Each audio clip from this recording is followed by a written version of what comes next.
Xbox is getting an all new night mode feature very soon. Everybody wants in on the night mode stuff. Yeah, Tom Warren from The Verge had like a little nice UI video showing it. Wow, easy on the eyes. Mm-hmm.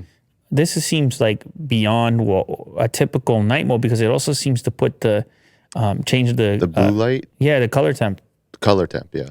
Like it goes towards the warm tones, similar to the blue light. It's called a blue light filter on most phones and things like that. Or what does Apple call it? Night shift. Night shift. Yeah. Yeah, they always some marketing. It had a term. Dimmer as well. For the brightness. I can see that, man. You're also for the controller. It's like late at night, and then you got these glaring lights. Like if you ever had the lights off in a room and like the screens will just sear your eyes. Yeah, especially when you turn it on.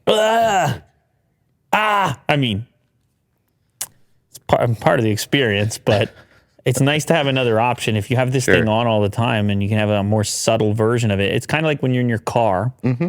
And if you have the dash screen, it will have two versions, and it will shift automatically depending on the time of day. And you could schedule it as well.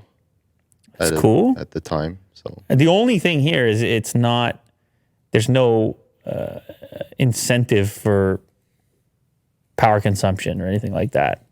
Because, on a smartphone, we just talked about this recently. In both cases, there's no power consumption advantage for dark mode either, even on your phone. Right. Because you have to people punch have it up auto brightness on and the rest of it. There's very few circumstances where it really pays off all that much. But either way, let them into the night mode party. Nice little feature. Way to go, Microsoft.